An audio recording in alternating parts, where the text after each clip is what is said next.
everybody. Welcome to Weekly Trash, the safe place to cleanse your mind, body, and soul of all that trash you consume this week so you can consume some more tomorrow.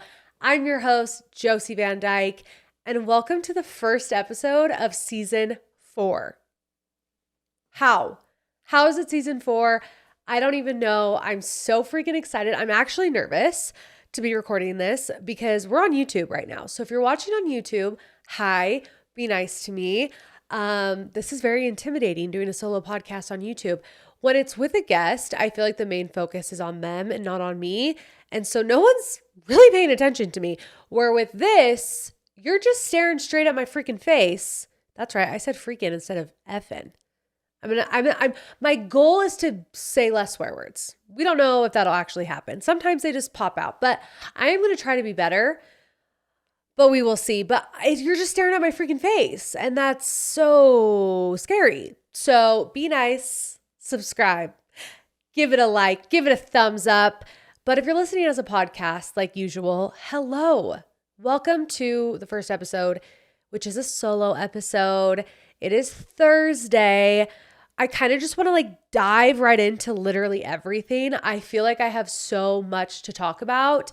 I've obviously been doing Patreon during the summer, but it's just different to know that you all are here right now.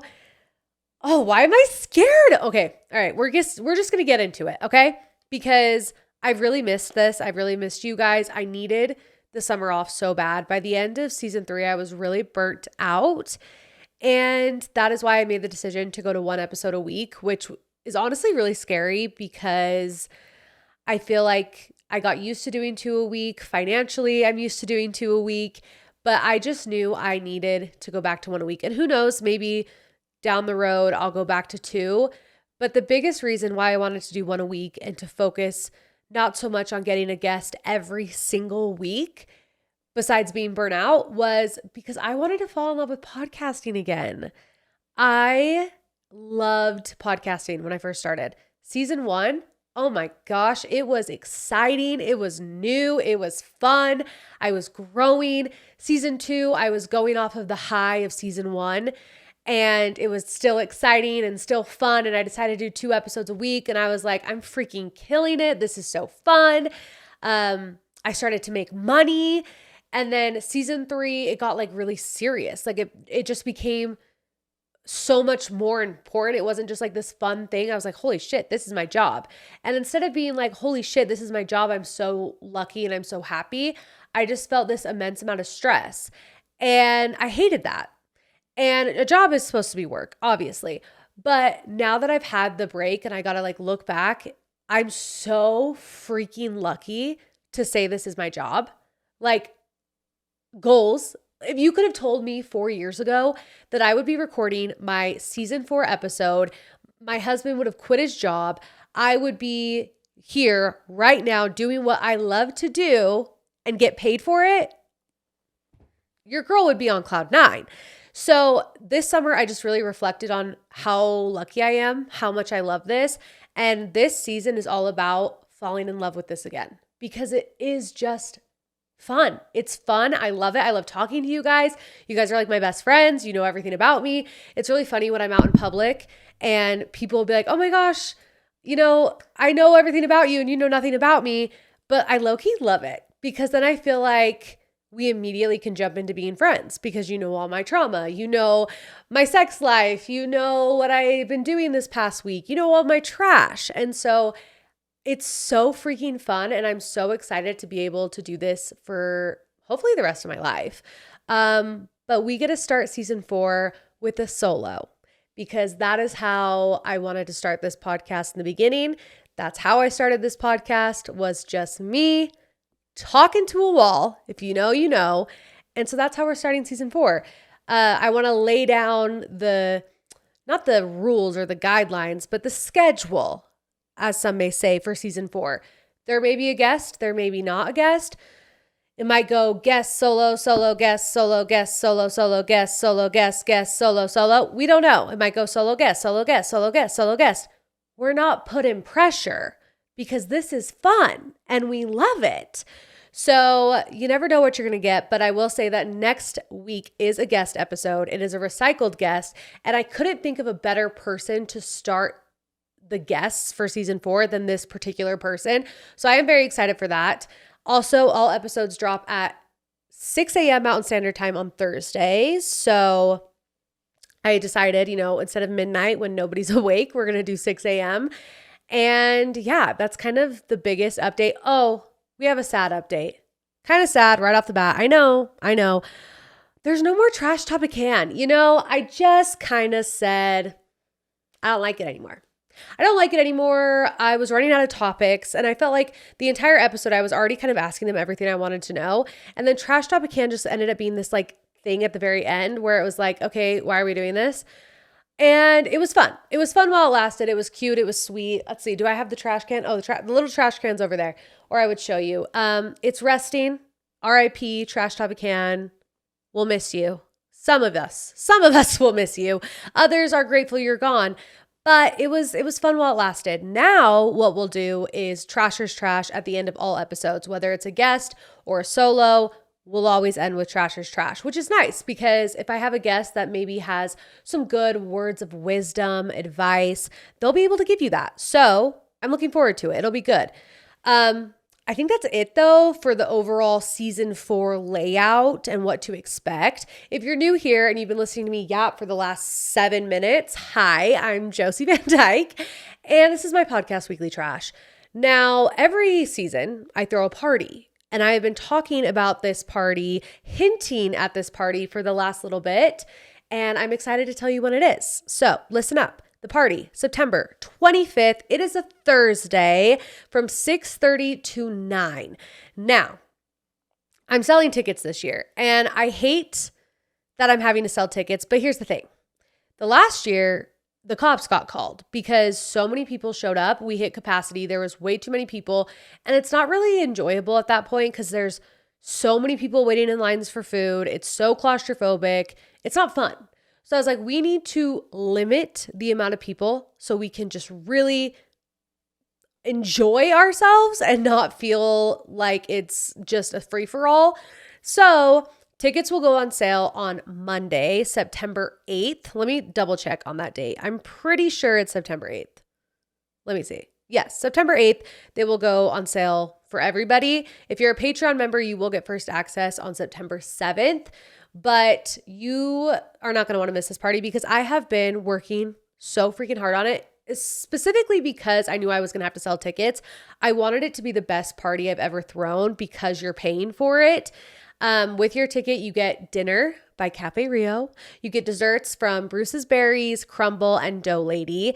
And also you get thirst drinks, which if you're a Utah girl, you probably already are addicted to thirst. So it's great. There's also going to be vendors. We're doing custom trucker hats like we did before.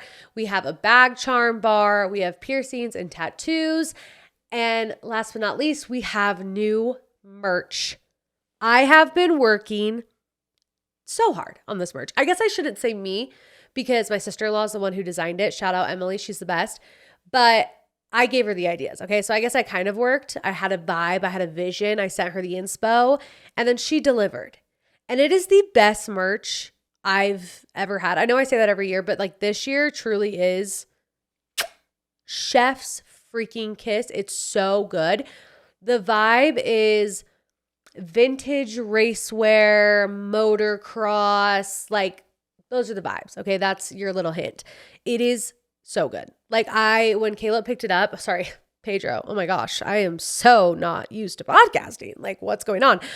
When Pedro picked it up, I immediately was like tearing open the boxes because I could not wait to see it. My jaw was on the floor. I was so nervous because we didn't do any mock-ups. Like we did the digital mock-up, but we didn't do like an actual mock-up. And we sewed patches on the bottom of the crew necks. And I've never done that before. So I was so nervous and they're so good. They're so good. So I'll post like the merch when it gets closer to the party so you guys can see it because I want to do like a fun little photo shoot, But overall, the best merch I've ever had. So I'm very excited for that. And there'll be a 10% off discount at the party. I will sell the merch online. I have a feeling I'm going to sell out at the party.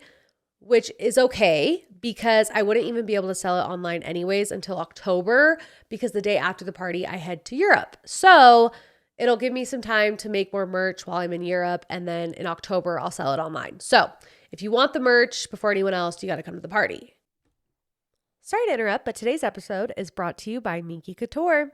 You will never want to buy another blanket ever again. I would know because I've had lots of blankets, and ever since I got that one viral blanket that you see online, the Minky Couture blanket, I am confidently telling you that it is the best blanket ever. Everyone needs to have something as cozy as Minky in their home. There's nothing quite like coming home after a long day and cuddling up with your Minky Couture blanket. They are soft and luxurious, and it feels like a cuddling cloud. Okay, just cuddle it up. There's so many different types of blankets out there, but seriously, nothing compares to Minky Couture. They have the largest selection of colors, sizes, and patterns on the market. They are the creator of the original Hugs blanket, a double-sided, stretchy, and plush style that literally hugs you back. I've never had a blanket that even comes close to my Minky Hugs. Minky Couture is a female-owned business started by a mother who wanted to provide luxurious comfort to her daughter through a tough time. Since 2009, Minky Couture has been able to bring comfort and luxury to homes all over the world. Passionate about giving back to the community, they donate over 30,000 mini Minkies to NICUs across the country every year. And lucky for you guys, I have partnered with Minky Couture to bring this comfort and luxury into your home by offering listeners an exclusive 50% off discount. That's right, 50% off. Use your code weeklytrash at checkout for 50% off your next purchase on all full priced items. You can use it in store or online at softminkyblankets.com. Again, use code weeklytrash for 50% off your next purchase and treat yourself to the best blanket ever. Follow them on Instagram for additional deals and updates at Minky Couture. Thanks, Minky, for sponsoring today's episode. Today's episode is also brought to you by Maybe Carriers. You know how people say you lose yourself in motherhood or your life is over once you have kids because you can't do the things you used to do? Well, newsflash, motherhood is not an ending. It's just the beginning of the best chapter yet. Maybe you're just getting started. Maybe baby carriers have actually changed my life and so many others. I remember the moment I had just figured out how to get the baby in the baby carrier all by myself. And for the first time, I walked outside, had my hands free, and felt like a new woman. Okay. It sounds small, but in that moment, I felt capable. Like, I've got this. I give maybe baby carriers to any new moms in my life, like my video girl, Carly. When I found out she was having a baby, I knew exactly what to give her because baby carriers are a must. And the Maybe baby carriers are so functional, so beautiful. They have the most beautiful prints that it's the best gift for a friend who's having a baby, but it's also the best gift for yourself if you have a little one or a baby. Because whether you are running errands, running a business, or just wanting to go outside and remember who you are, Maybe gets that motherhood isn't about losing yourself. It's about finding the strongest, most powerful self that you are and having your baby close to you while you do it. Visit maybeproducts.com and use code TRASH for an automatic 10% off your first order. That's maybeproducts.com, code TRASH, because maybe you're just getting started. But I'm so excited. I'm so excited for the party. The vibes are sunset. Okay. So you need to get dressed up. I want it to be more dressy this year. I've been already looking at what I'm going to wear. Sunset vibes. We're talking reds, pinks, orange, yellows. The cool thing about this venue is it's a rooftop. So half inside, half outside. And it's from 6:30 to 9. So you'll be able to see the sunset. No, I'm so excited. I'm so excited. And this year is the year that I've had the most help with it. I have my sister-in-law and my manager all helping me with it. So it's really going to be the best one ever, like literally ever. So please come. Please come. Please hang out. And we can all just celebrate season 4.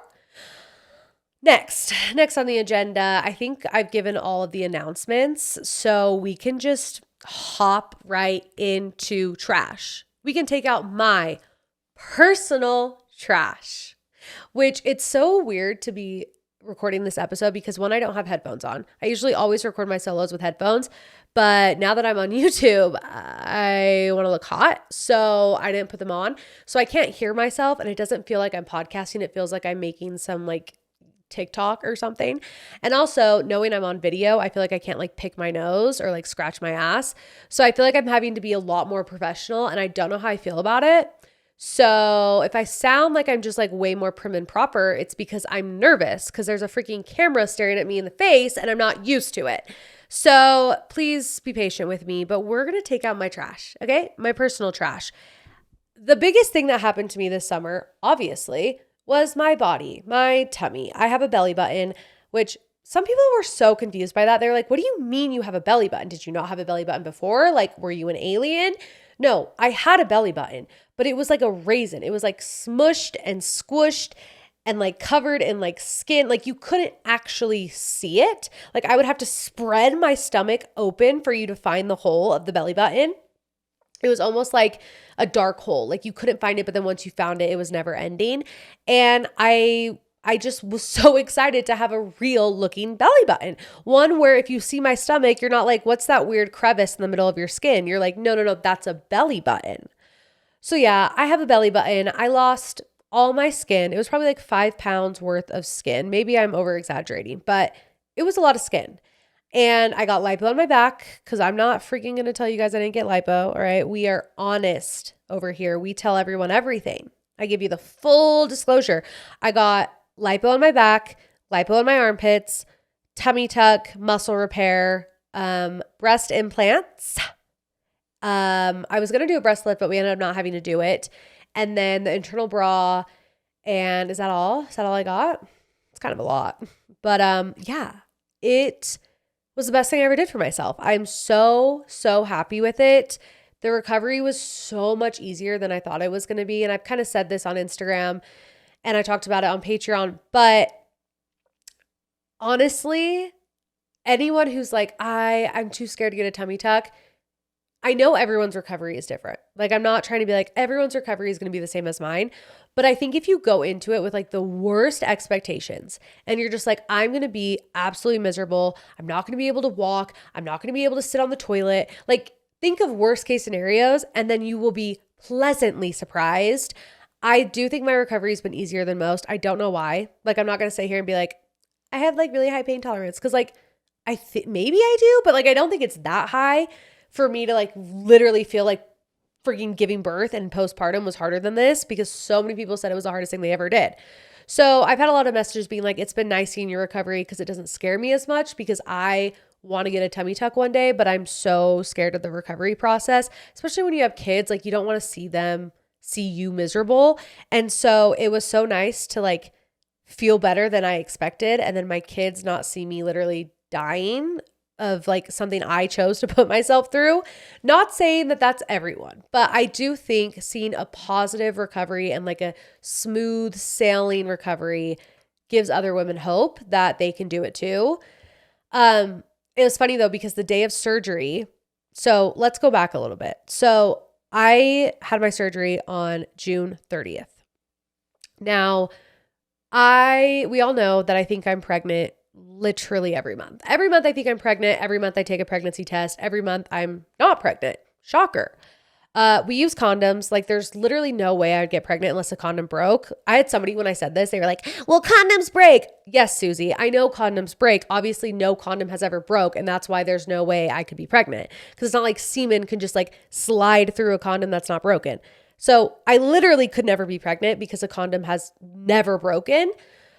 Maybe we're not fucking hard enough. See, there's the F word. There it is. I let one out. Sorry, not sorry. But a condom has never broke. So there's literally no way I'm pregnant. And we go into surgery and my period was supposed to start the day before surgery. And I had like a little bit of, TMI, like a little bit of like pinkish, reddish discharge. And I was like, okay, so this is my period. Like, this is for sure my period. But there's also a thing called implantation bleeding. And my brain started going, wait a second. Could it be that? Because again, I always think I'm pregnant. And the morning I woke up for surgery, nothing, no blood, nothing. And I'm like, oh my gosh, that was implantation bleeding. Like, I'm pregnant. And I had a nightmare the night before that I went into surgery. I took a pregnancy test because they have you take one right before surgery and it was positive. So I'm already like stressing myself out. Also, my nose, I actually do have to pick my nose on camera. I'm sorry. Like, I have had a stuffy nose for literally 2 weeks at this point. And so if you see me picking my nose, like whatever, like I don't care. Like I literally don't care. Okay, back to my story. So we get to the hospital. I'm already thinking like I'm doomed. Like something bad's gonna happen. Like this is too good to be true. I just show up and get a mommy makeover. Like it can't be that easy, right? So we get there. They have me like stripped down into the thing. And then they're like, okay, go take this pregnancy test. And I go to the bathroom. Also, dumb of me to go pee before I went to the freaking surgery because I couldn't pee. So I'm sitting there like pushing out of my urethra, which they say you're not supposed to do that. They say that's bad. Okay. Any pelvic floor specialist listening right now is telling me, don't pee, don't push your pee out. I know, but I was desperate. I had to do what I had to do. So I'm pushing. I get like a little speckle of piss into this cup, enough for them to do the test. I come out. I'm like, is this enough? She's like, yeah, that's enough. She then does the little test thing. I go back inside. She's like, I'll come in a minute and I'll, get you ready for surgery. Assuming like I'm not pregnant, right? So I'm in there, I'm waiting. Me and Pedro are sitting there and I hear this doctor talking to a nurse. And he says, if there's any line, even a faint line is a positive, and she'll have to take another one. My heart sunk into my asshole. And I was like, oh my gosh. I like, Pedro obviously didn't hear because men have the hearing of, I don't know, a bad hearing animal. I don't know of any animals that have bad hearing, but whatever animal has bad hearing, that's every man. Truly didn't hear a single thing. I'm like, did you hear that? He's like, hear what? And I'm like, the nurse and the doctor right here behind us saying that someone's pregnant. And he was like, it's not you. Like, don't worry about it. It's not you. And I was like, no, but like, I think it is. And he's like, you are not pregnant, Josie. And I was like, no, but what if I am? Like, this would happen to me. And in the back of my head, I'm like, honestly, this would be great content. That's how toxic I am. I was like, if I'm pregnant, like, yeah, it's going to ruin all my, mommy makeover dreams. But hey, this will be a great story for the podcast.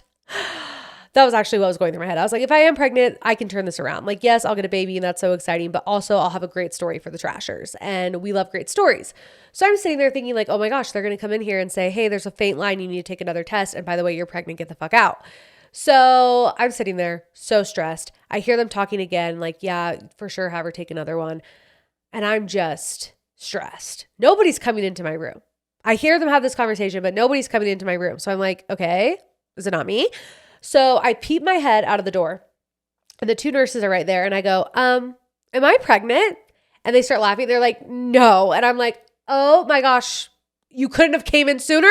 You could have told me sooner. This whole time, I think it was like 3 minutes, but it felt like 4 hours. I was like, I'm pregnant. They're going to cancel my surgery. Like Chitty's going to be pissed. I'm pissed. Like this is going to be crazy. Obviously wasn't pregnant because I had surgery. So I didn't really it wasn't that big of a cliffhanger story for you guys because you obviously know I got the surgery, but it was the most stressful 3 minutes of my life. So then I go into surgery. I almost passed out because of no reason. It was just when he was drawing on me. I have this weird thing with like hospitals and doctors where I like get really faint and I feel really nauseous and I go so pale and I like almost pass out. I have no idea why it happens to me. I guess there's a name for it. If you know what it is, like comment it on YouTube or something because people have told me it before, but I can't remember what it is.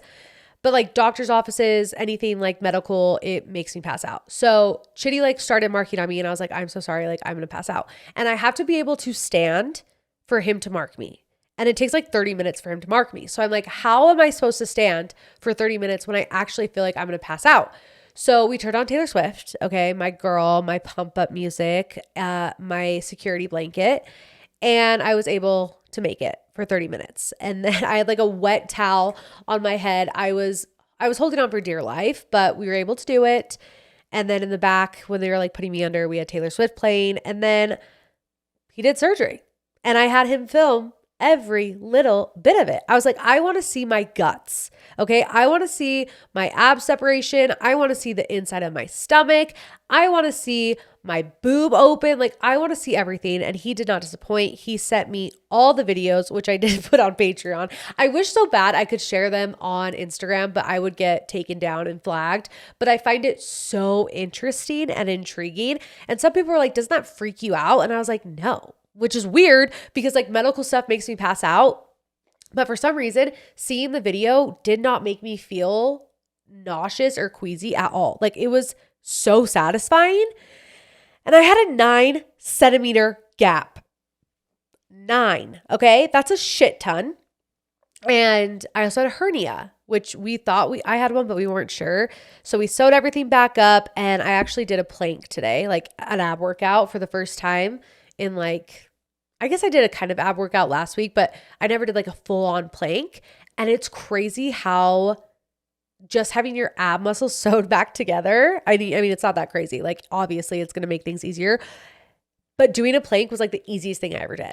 Like I think I could be a Navy SEAL. Like put me in troops. I can hold a plank. Okay. I can hold a plank for 60 seconds. Give me a trophy.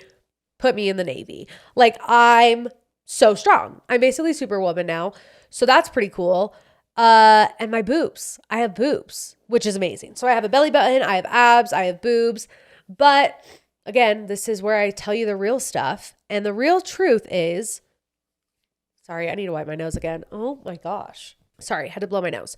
The real truth is I think a lot of times women get their mommy makeover and they assume that it's going to fix all their body issues, right? Like all I wanted was to get rid of my extra skin. I was like, I don't care about my stretch marks. I don't care about, that I'm not perfect looking, perfect in quotations, because what does that even mean? I was like, I just want this extra skin gone. And then I get the extra skin gone. And what do? I start fixating on other parts of my body, my arms, my back, my stretch marks that I said I didn't care about. All of a sudden, I'm like looking up, should I go microneedle my stretch marks? Like, I don't want these anymore. Like, it's crazy how all I wanted at first was my extra skin gone. And then it was like a downward spiral of like, what else can I change? What else can I do to be, in quotations, perfect? And it was a really big mind fuck. Okay, I'm saying the F word. Because you look at yourself and you're like, I look the best I have ever looked. I mean, pre-kids, even like pre-marriage, okay? I look the best I've ever looked. So why am I so stressed and fixated on like the minor imperfections that make me a human, that make me a mother, a woman? Like I'm not a Barbie. I'm not a fake plastic doll. I'm going to have curves and I'm going to have skin and I'm going to have some stretch marks. Like I'm not a doll. And I've had to like really take a step back and be like, Josie, you're being crazy. You need to stop, because it's never enough. It's never enough. And you think of the next thing that you need. Like I sent Chitty like a DM and I was like, oh, I need to come back from her arm lipo because my arms aren't small enough. And he was like, Josie, you look amazing. Like you need to stop. Like I can understand now why plastic surgery is addicting, because if you don't like something about yourself, you can pay to get it fixed. And then you just keep doing it. And then you become like blind to like the things that are beautiful about yourself because you just want to look like a doll. It's the same thing as lip filler blindness or like eyelash extension blindness, where like you keep getting more and more and more because you want to look like fake. And then you look back at photos after you've like been awoken and realized that that looked bad on you. And you're like, why didn't anybody tell me I looked like a freaking blow up doll? Like what? Like I look back at pictures when my lips were their biggest and I'm like, that did not look good. And so I don't ever want to go down that spiral with surgery where I'm like, I need this and I need this and I need this. But it's really hard because there is this expectation in society to look perfect. And I was telling my friend at the gym who got the same surgery as me, same doctor, same everything. And I was like, it's crazy how I look so good, but now I'm pissed that I don't have no stretch marks, or that I still have a little bit of flab in my back. And she was like, what are you talking about? And I was like, well, I just want to look like, freaking Alex Earl or whatever. And she's like, that's not realistic. Get off social media. Like that's no. And it's true. Like you are never going to look like a doll. And even the dolls that you compare yourself to, the Alex Earls, the perfect bodies, the Victoria's Secret models, they have insecurities too. And they probably look in the mirror and they find something that they don't like either. So it's never enough. It's never enough. And so I'm finally getting to a point where my brain and my body are starting to match. And I'm like, okay, I recognize this is my body. I love my body. This is great. But in the beginning, it's a mind trip, especially because you're swollen. You're like, yes, you look good, but it looks kind of weird. Like my boobs weren't round yet. They were also so big. I actually got really nervous there for a second because I thought they were too big. I like cried. I was like, no, I think these are too big. And now I'm like, oh, are they too small? Like, it's so crazy how with surgery, your mind is playing tricks on you like all the time. You're like, is it enough? Is this good enough? And do I feel hot? Do I love it? Yes, absolutely. But it definitely has been a time of reflection of, Josie, you could get all the surgeries in the world and you'll still find something to nitpick. You'll always find something to nitpick. So just love yourself. And I also have been getting comments of people, which I know they don't mean anything bad by them, but they'll be like, oh, I love seeing you so confident. And I'm thinking to myself, I was this confident when I was like 80 pounds heavier. Like, what do you mean? Like, yes, am I self-deprecating and I love to talk shit about myself and be funny because that's funny, okay? I think it's funny to be like, yeah, I'm ugly, okay? I think it's funny. But I was still confident. Like, I was still posting selfies. I was still looking sick in my fits, okay? I was just as confident then as I am now. And sometimes I was even more confident then than I am now because I'm still trying to figure out what the F is this new body. Like, it's still the weirdest thing, which is so weird because I obviously, in quotations, look better than I did before, but my confidence level is the same. It's just society thinks I'm more confident because I fit the norm and I'm the hotter version of myself.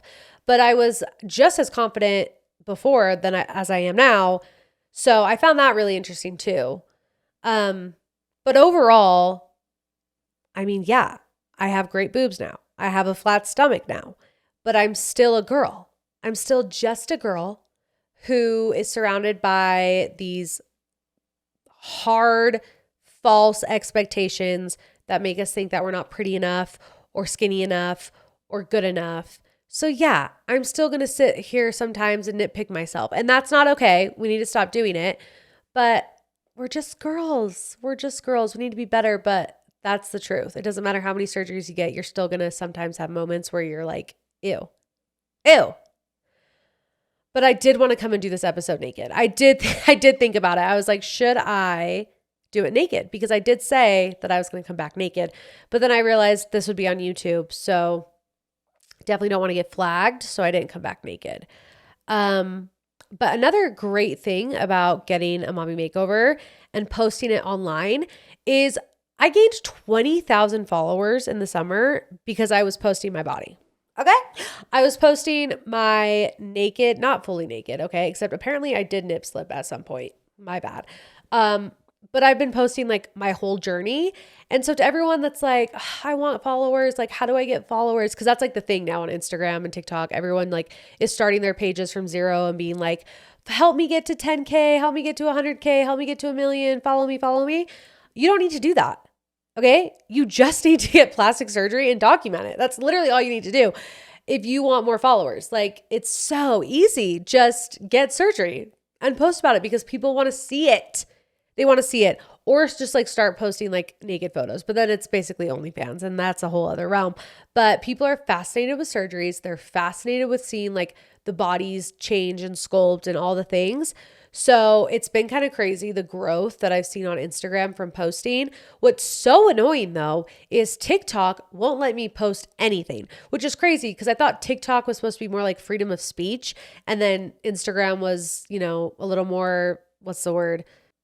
Censored. It's more censored. That's the word. But no, Instagram has let me post everything and TikTok won't let me post a dang thing. So that's annoying because I could have gained 20,000 followers on TikTok. What the hell? But it's okay. It's fine. But it was really interesting. I was like, whoa, this is crazy. And my first video that went viral that got all the followers was me at my absolute ugliest. And I literally say at the very beginning, I smell like ass. That is everyone's first impression of me.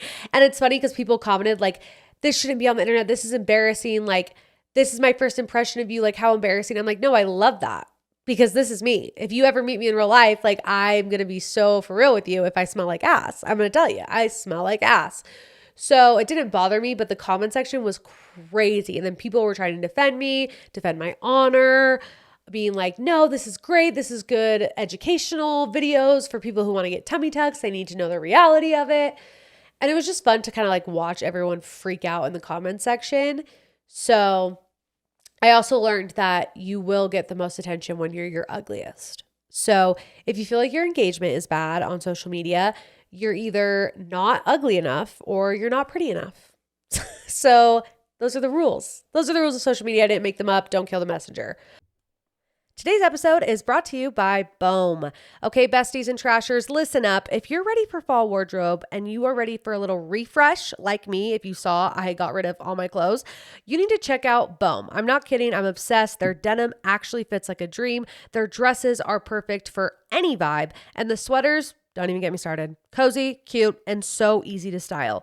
Boom just dropped their new arrivals and it's giving main character energy for your fall fits. Dress them up for dinner, keep it casual for errands. These pieces do it all. And of course, I got a code for you.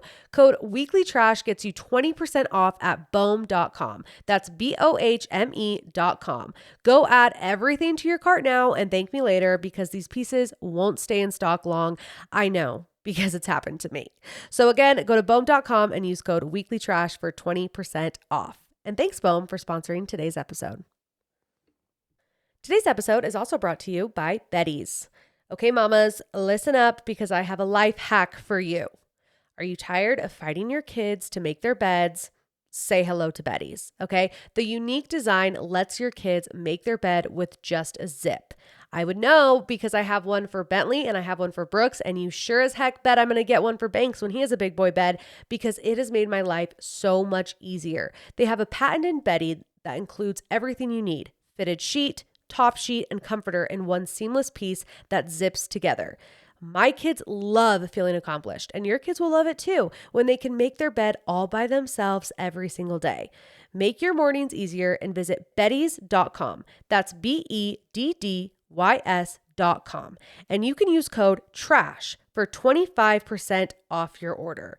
They are great for hard to make beds like bunk beds, RVs, etc., or for anyone that just wants better habits, because the day is better when you start it making your bed. So discover the joy of hassle-free mornings and the satisfaction of independence for your kids with Betty's Revolution Betty Solution. Again, that's bettys.com. Use code TRASH for 25% off your order.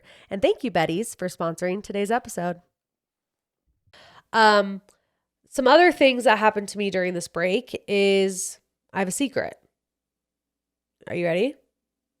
Might be a secret that you're not expecting.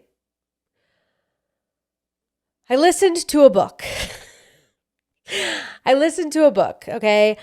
I don't read books. We know that. And I've never listened to a book either. Books are not my thing.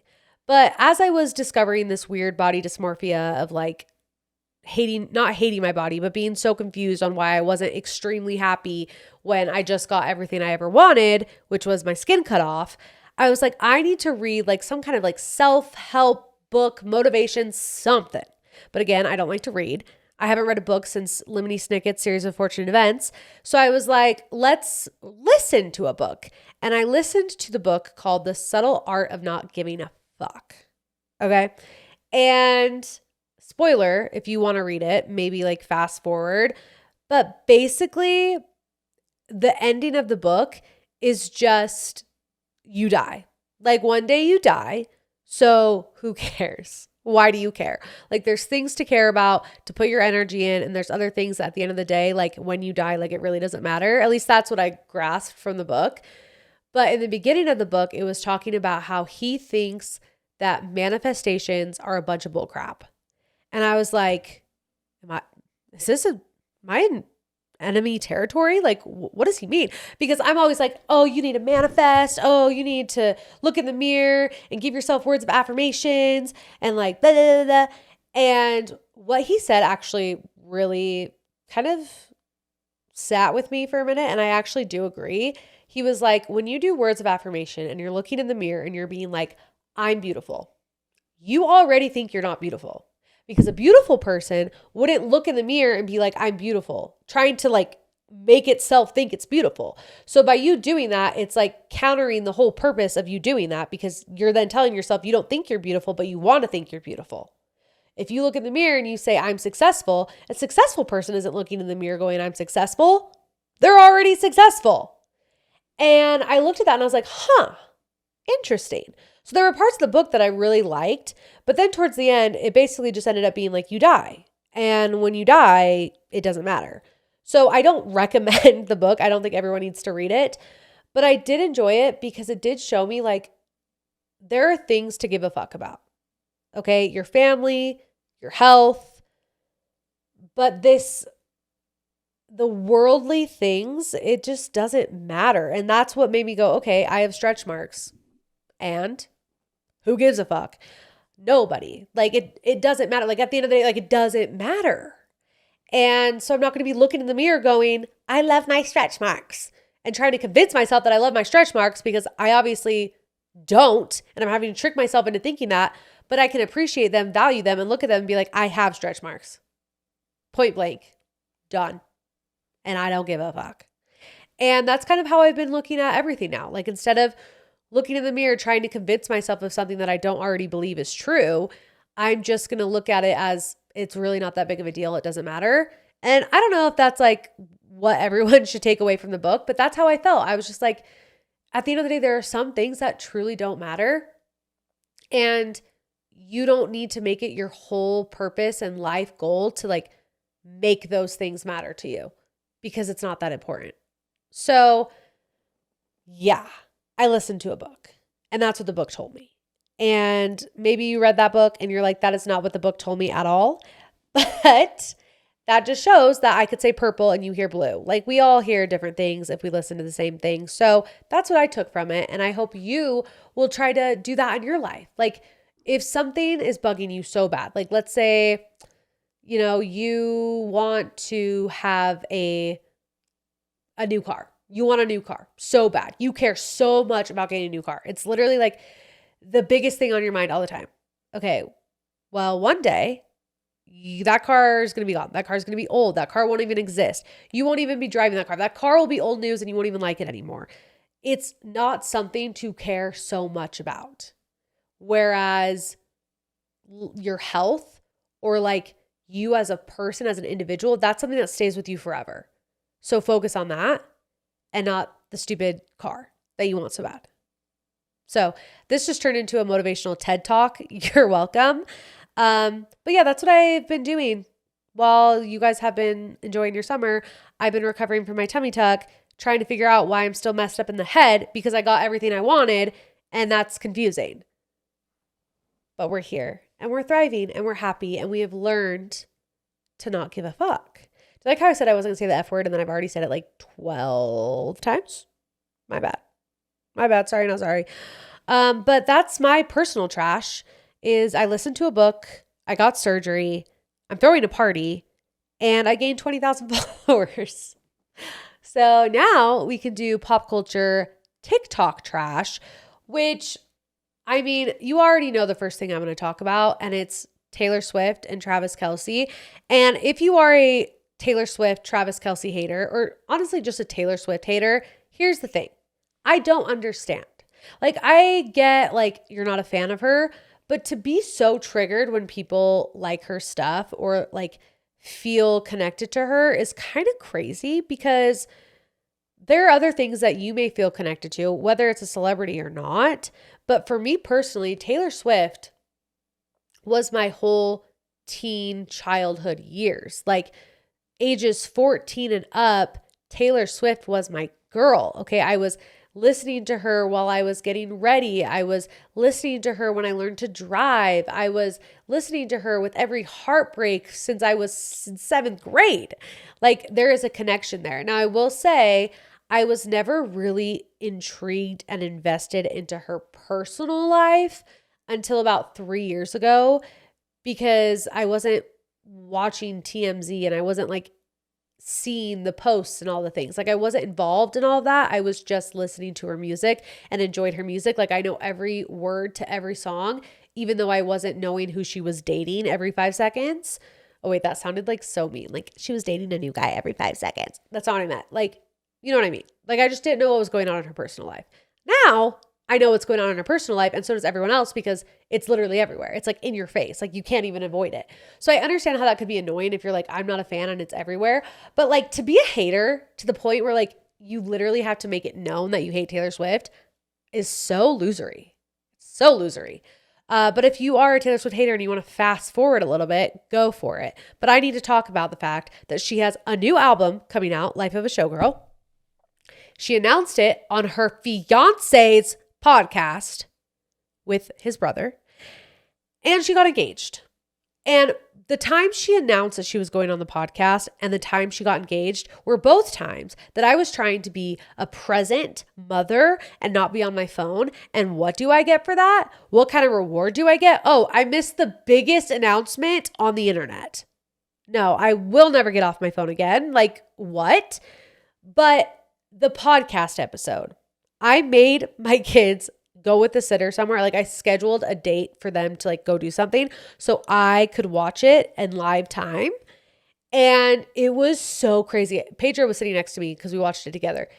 And I was like, this is so crazy that we are just like watching her, like just be her. Just like she hasn't done press in years. She hasn't just like showed up on our screens being interviewed in years. It was the craziest thing. And then to like see them have like connection and just like be giddy and just so themselves. It was so crazy. I couldn't get over it. And then 2 weeks later, they're engaged, which we now know that they most likely got engaged after that episode. And I have a theory, and I feel like this is a pretty normal theory. I haven't seen it anywhere, but I feel like it's just like kind of common sense because they got engaged at his home in Kansas City Chiefs. Yeah, Kansas. Wow. I know so much about sports.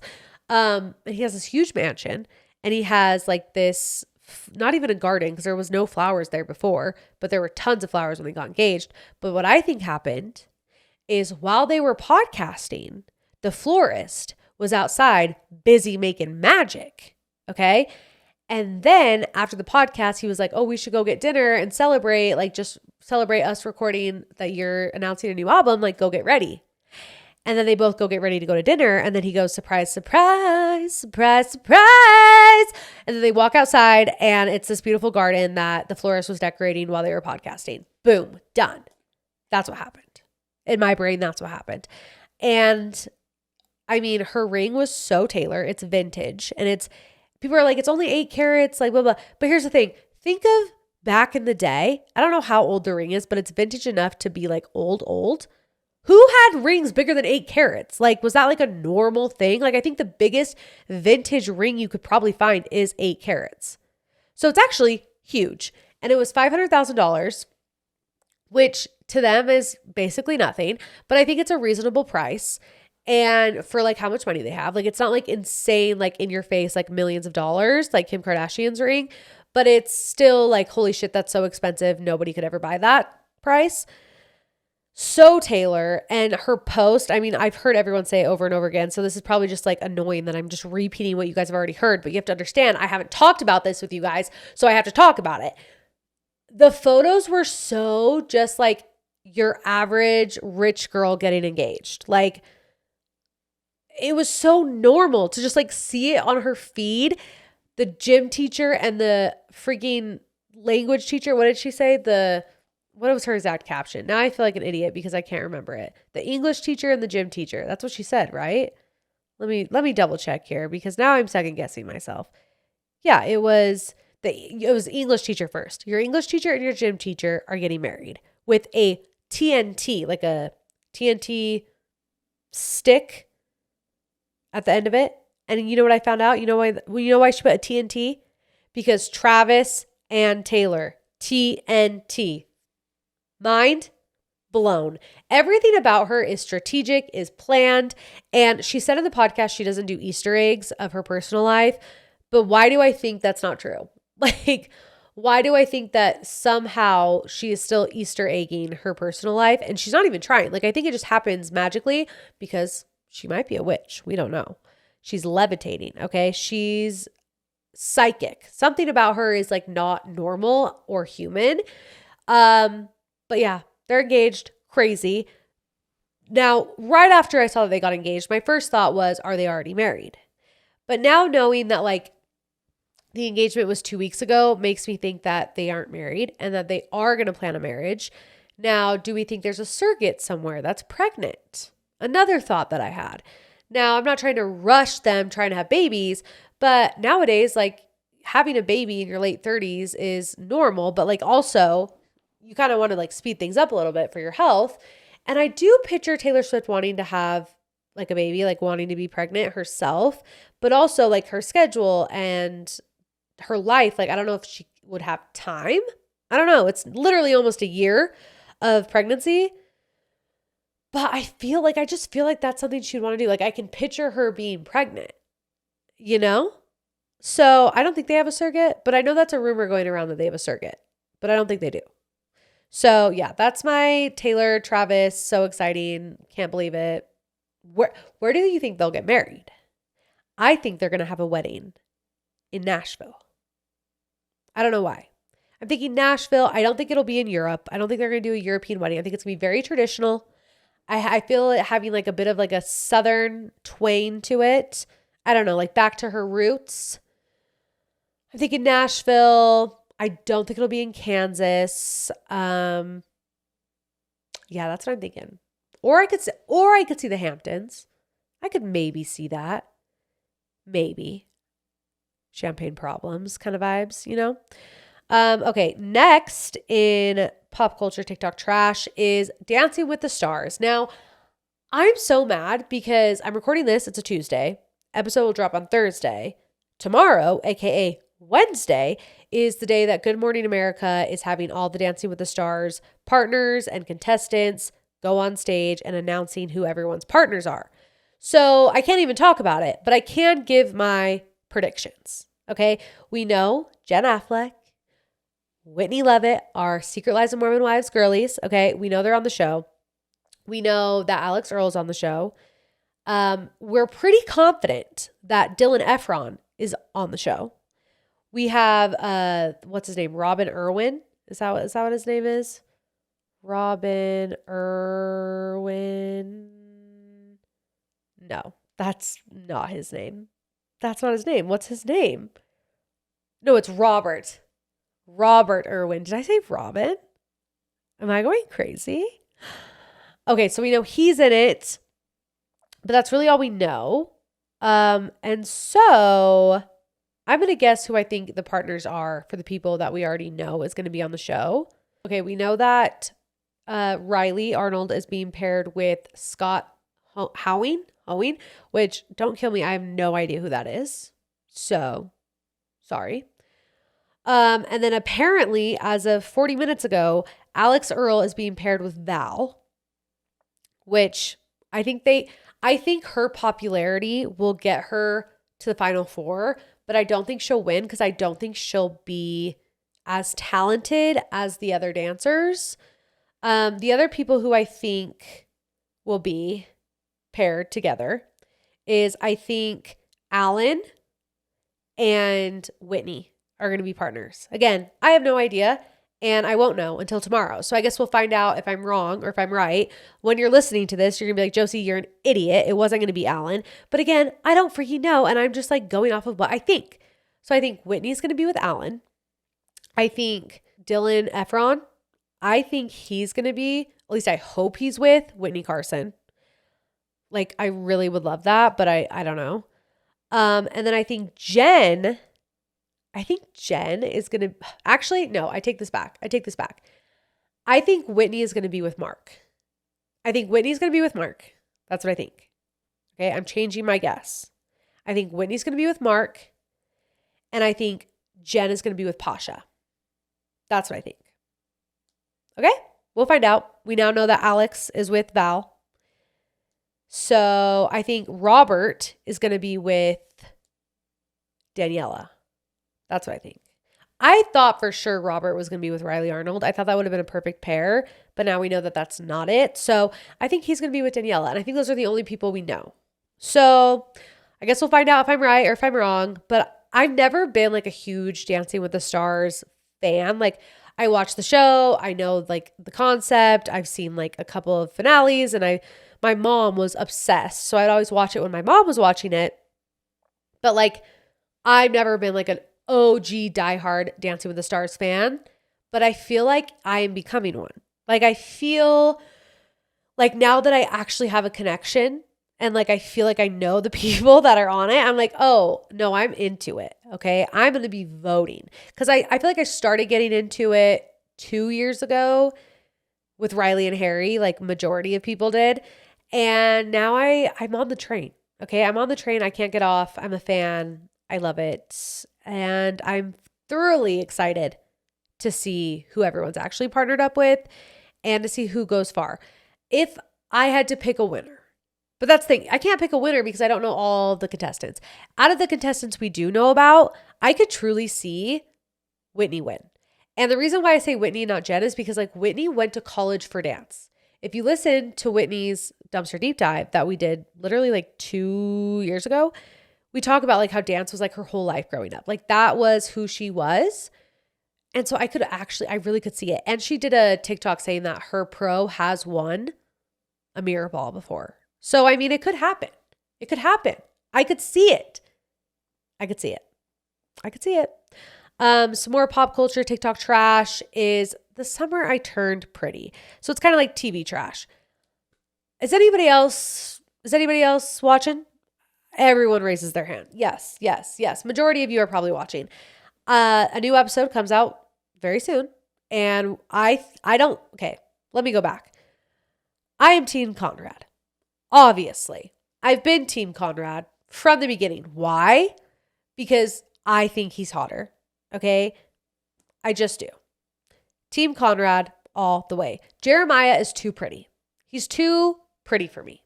The blue eyes, the tan skin, the curly hair, he's just too pretty. It's not my type.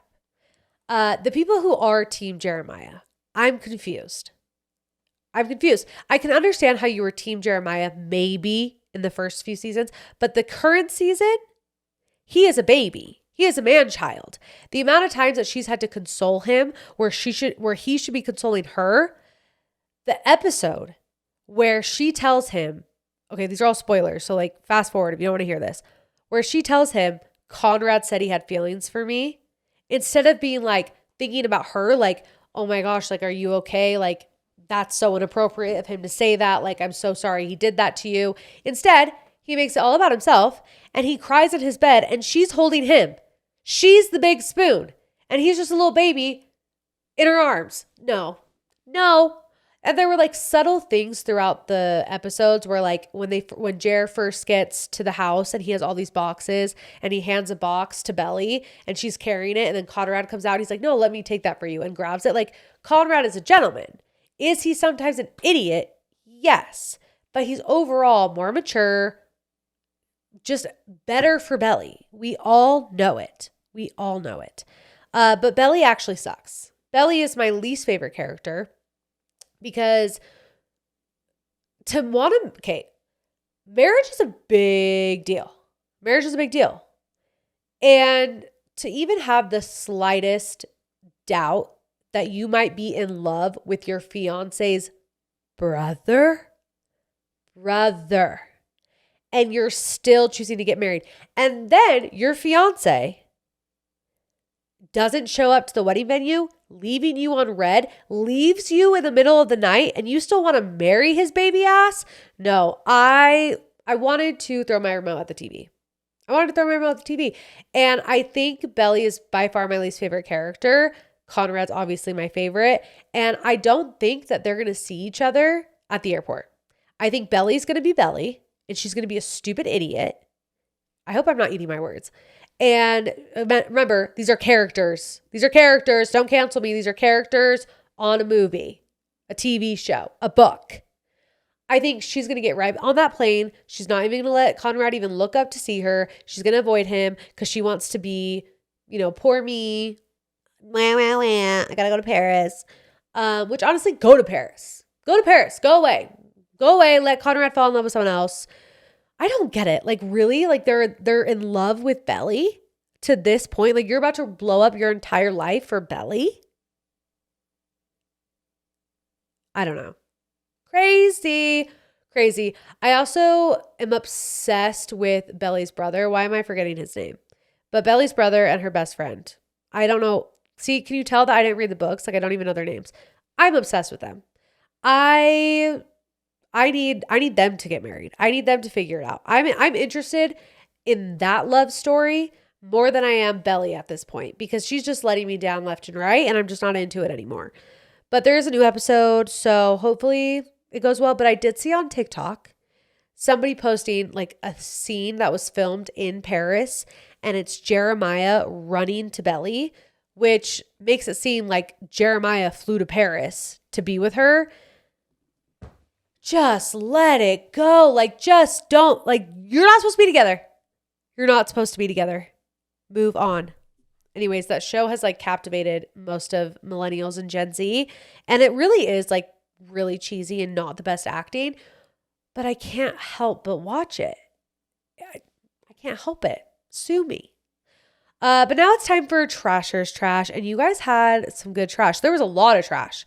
I think I had the most Trasher's Trash submissions I've ever had. So thank you. But I can only pick so many. So let's get into it. My baby turns 1 next month and I want to throw him a party, but I don't want to invite my in-laws. Both of our families are from California and we live in Utah. My family is coming to Utah to celebrate and I know his would love to come too, but I just don't want them there because they stress me the F out. Help. I'm not going to give you the advice you want, but like, yeah, that's kind of rude to not invite them. If you're inviting your parents, like what do they do? Like, how do they stress you out? How does your husband feel about that? Like, I do feel like that's kind of mean to not invite them. Again, I don't know what's going on behind closed doors. I don't know what they did to you. I don't know why they stress you out. What I do know is that they're your kid's grandparent. And if they want to be involved in his life and they want to be at his birthday party and then you inviting your family who's also in California to come to Utah for it and then not inviting them, that is putting a target on your back. That is you making a very clear statement that you don't like them. Do they already know that? Then it won't be that crazy. If they don't already know that, this could start a huge fight, a huge situation that honestly, is it even worth it? Is it even worth starting this huge thing of like, we don't like you when really they just kind of stress you out and bug you? I don't know. I think you should invite them. That's what I think. Sue me. Sorry. That's not what you need to hear, but I think you should invite them. Husband and I installed a mount for our sex swing in our bedroom. And oh boy, with the emoji like this, covering their mouth. That's hot. That's sexy. I've never done a sex swing.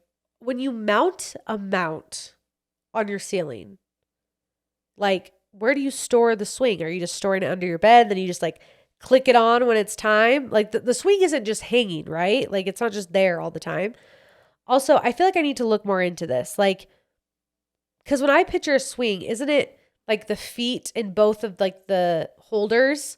Or is it like a full on like swing? Like you sit down and you swing. I need to Google one. I'm actually going to Google one right now while we're here, just out of curiosity. A sex swing for sale. Let's see. Images. Okay. View image. Okay, yeah. So it is what I thought. It has like the little things for you to put your legs. Okay, wait. That kind of looks like it would be fun. Wait, do I get one? These ones, you know what they kind of look like? They kind of look like a Jolly Jumper. If you know, you know. Like the one I'm looking at right now, it literally is an adult version of a Jolly Jumper. And if you don't know what a Jolly Jumper is, you're not a mom. Because my kids loved the Jolly Jumper. Like what? It looks like a Jolly Jumper. It's giving the same energy. But obviously, it's rated R. Okay. So I'm assuming the ones that are mounted are probably a little more sturdy than the one I just looked up online. Because the one I just looked up online is like little poles and it literally looks like the Jolly Jumper that I have in my storage. So just like way bigger and would take up so much room. That would take up like this whole room. It would be a giant sex swing. That's crazy. Well, I love that for you, and I'll have to look into it. I'm 3 weeks postpartum and I'm struggling a lot more than I thought I would. Any advice? Get medication. Go to a doctor. My advice is go seek medical advice, because 3 weeks postpartum, you are still so fresh. You have no sleep. You're in the thick of it. Like, seek medical professional help, therapy, medication. Also, I hope you have like a village of people. Be so honest with them on how you're feeling, like your partner, your spouse, your husband, your friends, your mom, your mother-in-law, like whoever it is that's in your corner, like they need to know how you're feeling mentally, because if they don't and you feel like you're faking it all the time, that's actually way worse. So be honest with the people around you that you're struggling, and then go seek help, like professional help, because if it is, postpartum depression and medical professionals can get you the right medication, it'll change your life. And it's not permanent. You don't have to be on it forever. And it'll just help you regulate how you're feeling so you can be the best mom you can. And then probably when you can sleep through the night, you'll feel better about yourself. You'll feel better about motherhood. You won't be struggling as much and you can get off of it. But for right now, like, you need to focus on making it through this really hard time that can be really exhausting emotionally and physically. So go talk to a doctor. Today's episode is brought to you by Coconut. If you follow me on Instagram, then you know that my favorite organic personal lubricant is Coconut. If you are making clean ingredient swaps, it is so important to make sure you are getting quality ingredients that are good for your body, inside and out. Coconut uses all natural ingredients. They are cruelty-free, made in the USA, and their packing is plastic-free. Not only is it clean and my personal favorite, it also would be a great gift to yourself or your partner, or spread the love and gift it to your besties, okay? Do a favorite things party. They'll love it. Head to coconut.com, that is coconut without the T, and use code weeklytrash for 15% off your order. My code stacks with any on-site discounts, so order today and you can thank me tomorrow. And your sex life will get better. Okay, love ya. Thank you, Coconut, for sponsoring today's episode. Today's episode is also brought to you by Shed, the easiest way to start your weight health journey. With Shed, it only takes 3 minutes to get started. You'll fill out a quick online form with your goals and health history, and their medical team will create a personalized treatment plan just for you. Everything happens online. No doctor's offices, no pharmacy lines. Your FDA-approved medication ships straight to your door. And the best part, you're not doing it alone. Shed pairs you with a dedicated member success team to help you track progress and stay motivated along the way. Clinically studied treatments, no insurance required, and zero hassle. Get $100 off your first month by using the link in the show notes. Shed is making health simple, effective, and actually doable. Thank you, Shed, for sponsoring today's episode. When in a new relationship, when do you bring up talking about exes? I've been dating my boyfriend for almost 6 months and we haven't fully unpacked exes, and it's weighing on me because my ex was so traumatic, but I get nervous bringing it up. He's only my second boyfriend. Help, SOS. So with me and Pedro, I told him my whole life story the first night I met him. So I didn't really have to worry about, sharing any giant secrets or big bombs in our relationship, because literally the night I met him, I was like, let's tell each other our deepest, darkest secrets. And I told him everything. And I don't know if that's like the way to go about it, but it just worked for us and it worked for me because that's how I function. I'm just a very open, upfront person. I can't really keep my own secrets. So I told him about my past boyfriend and that I wasn't a virgin and I got cheated on and all the things right off the bat. So he knew what he was getting. In this situation, you've been together for 6 months. It's kind of like a long time, especially in the Utah world. I don't know if you live in Utah, but I think why do you need to talk about exes? Do you need to talk about your ex because you need him to know what triggers you in a relationship? Is there something that your boyfriend's doing that gives you anxiety and stresses you out because you think that he might do what your ex did? What what is it? Is it that you need to talk about your ex specifically, or you need to talk about things that you want in a relationship? Because you can bring those up very differently. Like you could bring up, okay, I want to talk about my ex because he like destroyed my life and I hate him and he did this and yada, yada, yada. Or you could be like, hey, I have like these things I want to talk to you about that like trigger me. And you don't even have to bring up the fact that like it's your ex. I mean, it could come up like, yeah, my ex did this, but it's not like targeted, like, let's talk about our exes. It's let's talk about maybe trust issues, or let's talk about boundaries, or let's talk about expectations, or whatever it is. It doesn't have to be like, let's talk about our exes. And like, does your boyfriend have an ex that like he feels like he needs to talk about? Like, is that something you would want to talk about with him? I don't know. I feel like maybe you have some internal conflict within yourself of like, I see things in my boyfriend that make me think about what happened in my past relationship. And so, yeah, you definitely want to bring those things up so you can work through that. But I don't think you necessarily have to talk about your exes. Does that make sense? I think you can find other ways to bring it up. But like deep down, like if talking about your ex is what you feel like you need to do, then like do it. But I don't think it's something that has to be done in relationships. I don't think there's like a timeline of like, okay, and then when you've been dating for this amount of time, you should talk about your exes. Like, I don't think that's in the timeline of relationships, but do what feels right for you and your relationship. But that's my advice. I want to be one and done, but don't want my son to not have a sibling, but I don't want to go through pregnancy again. And I also feel like my heart and life is full with just one. So before I had kids, I personally always was like, how could anybody just have one kid? Like, that's so sad for them to not have any siblings. And then I got older and I realized there are people who have 5 siblings and they're not close to a single one of them. Me and my sister, we just barely got close, okay? We are 5 years apart. Like, we hated each other all growing up. So I don't think a sibling is necessary. I think siblings are nice because they teach you how to share, or they teach you how to, work with other people, and they teach you compassion, and they teach you how to stick up for yourself if like your older brother is fighting with you or whatever. But I don't think it's necessary. I don't think it's something that every kid has to have a sibling. But I used to think that. And now that I'm a mom, I feel like there are kids that there's just one kid and like they're so happy because they get their parents' full attention, and then they go to school and they get to make friends and they have cousins, and like there's other people in their lives. Like, they don't need to have a sibling because, like I said, people in my life that have tons and tons of siblings, they're not close to one of them. So if that's like your biggest thing is like you want him to have a sibling, I wouldn't be so stressed about it. I would focus more on if you feel complete, because I think it's selfish to have a baby just because that's what you think you're supposed to do. Because are you going to be able to be a good mom to another baby? Are you going to be able to be present?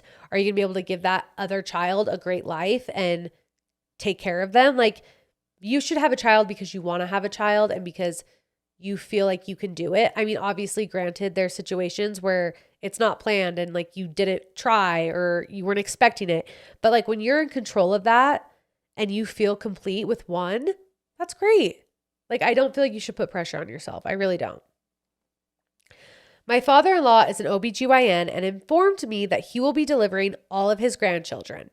Of course, I said no, but he persists. My supportive king husband is behind me 1,000%, and I will never cave to this man. But the audacity. Way to make a pregnancy and his grandchild about him. Like, I need to be the one to birth my grandbaby. Like, it's not about you.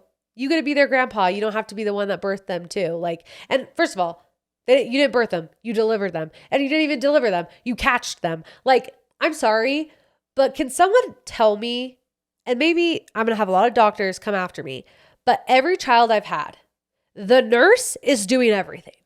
The nurse is the one who's helping me progress, checking my cervix, making sure I'm comfortable, checking if the baby's alive, like doing everything. And then right as I literally feel the head coming out of my vagina, they're like, oh, we need the doctor so the doctor can take credit for everything that we just did. And then the doctor comes and goes, push. push, baby comes out, they hold it, doctor leaves. Like, can someone please explain to me what that is? Like, what? What? The doctor doesn't really do anything, but they always have to wait for the doctor. Like, I remember with my third, it was like, don't push, we have to wait for the doctor. I'm like, bitch, you could deliver this baby easy. Okay, you've seen a million births. You've been here this whole time. You can catch it. What do you mean we have to wait for the doctor? I don't get it. And also, it's the nurse that with all of my babies was like, okay, we need to hurry and get it to breathe, or we need the CPAP machine. Like, I don't really remember my doctors being there during my labor at all. So he really just wants to make this about himself. And yeah, he's not going to do that. Also, yeah, you don't want your father-in-law to see your vagina. Even if it's medical, like, it's still just weird. I don't know. I would be like you too. I wouldn't want that either. And the fact that he insists as if it's like his right. No. No. I started a brand new Instagram and sell digital products I make. I've made $110,000 since May. I just needed to say it out loud because no one in my family thinks it's really a job and don't understand. And I have done it with my hubby traveling a ton as a mom to 6. You inspired me to start. Wow, me? Girl, I haven't made $110,000 since May. Slay, good for you. That's so amazing.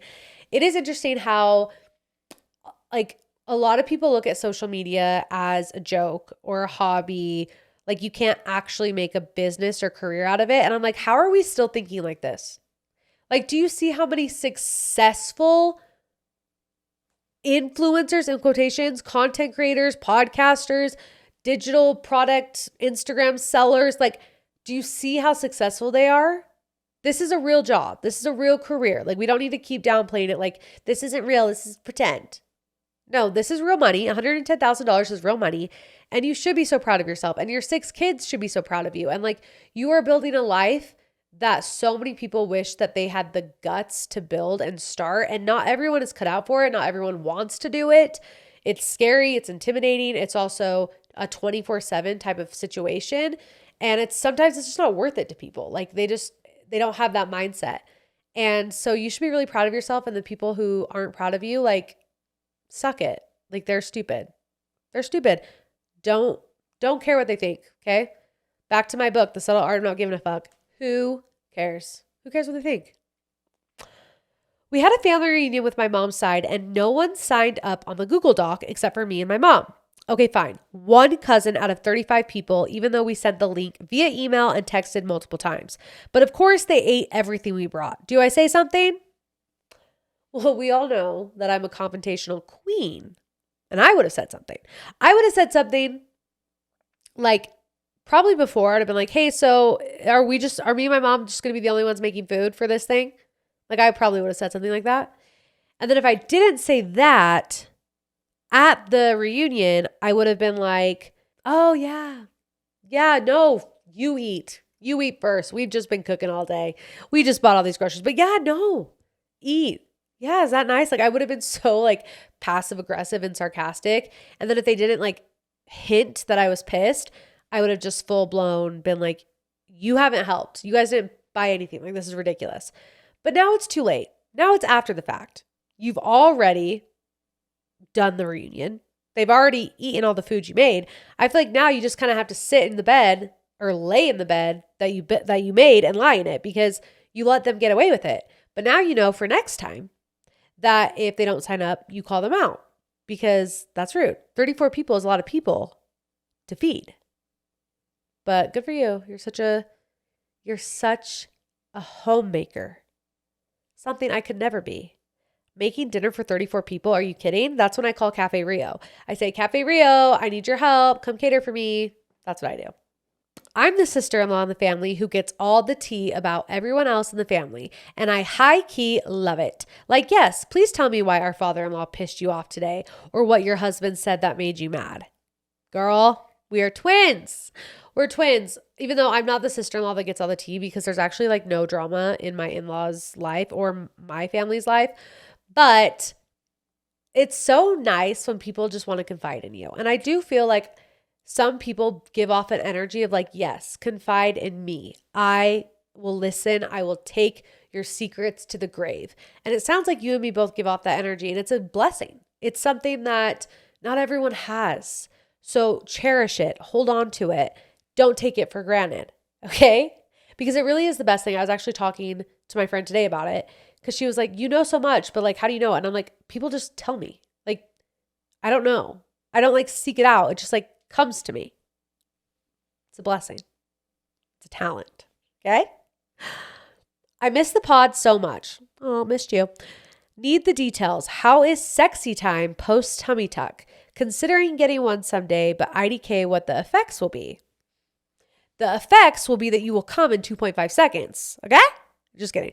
Not that fast. But sex with this body, I want a freaking mirror. Like, I want to put a mirror on my ceiling so I can just watch myself because I'm turned on from myself. Like, I want to grab my own tits. I'm like, this is hot. Like, I'm hot. Okay? And it's funny because if you've been listening for a while, you know that we like had sex a lot, okay? Like every day. We don't do that anymore because like we took a break because of surgery and then like life's been busy. So it's not every single day. But I've had the best sex of my life post tummy tuck. Like the sex post tummy tuck cannot even compare to the sex I was having before. And I was having a lot of sex, okay? And it was fun and it was good. But the sex now, unreal. And it might be because I think women are very mental. We're in our heads. And so like, if we don't feel sexy, like if we're looking at our own bodies and being like, ugh, which we're silly for that, but you know, we just do it. Again, we're just girls. But like, I seriously, like looking at myself, I was like, I'm going to come, just like staring at myself. Like I'm done. I finished. Like it's crazy. Also not having like a flab of skin hanging over my vagina also helps for sure. For sure. Okay. I will say I'm really numb. Like I can't feel my lower stomach at all or my lower back. Like I'm so numb. And some people say that lasts like a really long time, if not forever. So that's the only like side effect, but has not affected me in the bedroom whatsoever. So I think you're going to be just fine. Boy, have I been waiting for this. How do I decide to leave or stay in a relationship that's definitely abusive, but I believe in healing generational curses? We're in therapy, but it's a roller coaster. I can't decide if I should stay committed to the healing journey or just move on. We have a baby. Whenever I get like really deep trash submissions like this, I need to clarify that I am not qualified. I am not a therapist, okay? I did not go to school for counseling or any of that. I'm just going off of like my personal thoughts and opinions. And honestly, I think no woman deserves to be mistreated.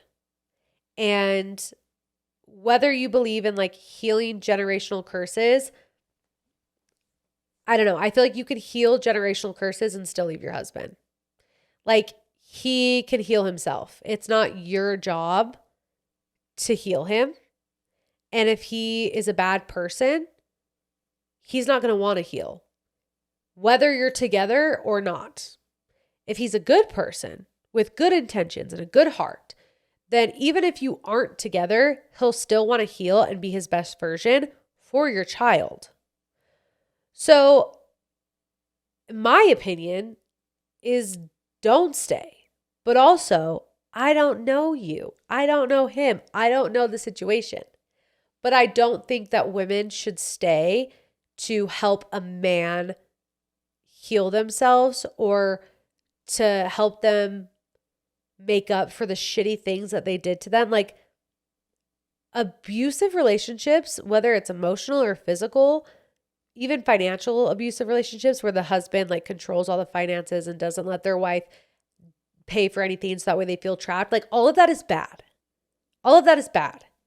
And it is very rare. It's not saying it's impossible, but it's very rare for an abusive relationship to then all of a sudden become super healthy and great. And you said you have a baby, you have a kid. Like this kid is going to see you go through this for the rest of your life. And I think your child wants to see both of you healthy and happy. And maybe that means you're not together. And it's hard, but it sounds like it's already hard. Like it sounds like you're already in this roller coaster of therapy. And it's like, save yourself. Choose yourself. Because saving yourself from this will also save your baby and like your life. So again, I'm not a professional, but if my friend was asking me this question, that's what I'd tell him. My parents' divorce got finalized 2 days ago, and my dad is already dating my brother's best friend's mom, and they're taking a road trip for 7 days to come visit me in a different state. You know, it's probably really hard to watch your parents move on and date and like, especially when it's somebody so close to you and whatever. But I will say divorce takes a really long time, especially if you've been married for a long time and you have a lot of kids and finances. And obviously they're visiting you in a different state. So you're obviously older, which means they were married for a long time, which means their marriage has probably been over for a very long time. The divorce just took a minute. Like they probably stopped falling in love with each other years ago, held on for dear life to protect their kids, finally decided it was time to end. And then it took another year or two to get divorced. So really, they haven't been in love with each other for like 5 years. So it probably seems really fast and it's probably really annoying to see them move on. But I feel like in majority of cases when older people get divorced, they stopped loving each other a long time ago. A long time ago. But as like their child, I'm sure it's really hard to digest and it's hard to watch and see. But I think deep down knowing that like they're happier apart is what will help you like be happy for them. But that is really weird that it's also your brother's best friend's mom. Like it's like, okay, how long has this been going on? Like, did you guys have feelings for each other before the divorce? Then you start like questioning everything. But I do think when older people get divorced, it's because it's been a long time coming. A long time coming. Last one. Pregnant, and I'm so sick of the, oh, you're so big comments. You know, I got these comments, and you know what I told them? I said, I know I am growing a baby. What's your excuse? Like, I think as pregnant women, you should just stop being nice when people say things like that. Like, you should just be like, okay, and like make them feel so uncomfortable. Make them feel so awkward that they're like, oh, I'm so sorry. Like that did sound really stupid. Why did I say that? Like enough with the ha ha ha ha awkward laughing. Like, no, be like, that was rude. Or what do you mean? No, the best is one time someone said, oh my gosh, you're so big. And I said, I'm not pregnant. Like, just throw them for a loop. Make them feel so uncomfortable. I think that's something we should start. Pregnant women making people uncomfortable. Put it on a shirt. Pregnant women making people feel uncomfortable. Because comments like that make pregnant women uncomfortable. So call them out for it. I don't stand for it. And as somebody who was told all the time, are you having twins? Screw them. It's so rude. And that is it for this week's trash. I loved chatting with you guys. I loved taking out trash. It's going to take some time getting used to being on video for this. So if you're watching on YouTube, thanks. Love ya. And I'm so excited for you guys to be able to get tickets for the party and see the merch, and just overall excited for this new season. Season 4, going to be the best one yet. We're falling in love with podcasting again. We're sexy. We're hot. We have belly buttons. And we're going to see good. We're going to do good. And don't forget to take out your trash. Love ya. Bye.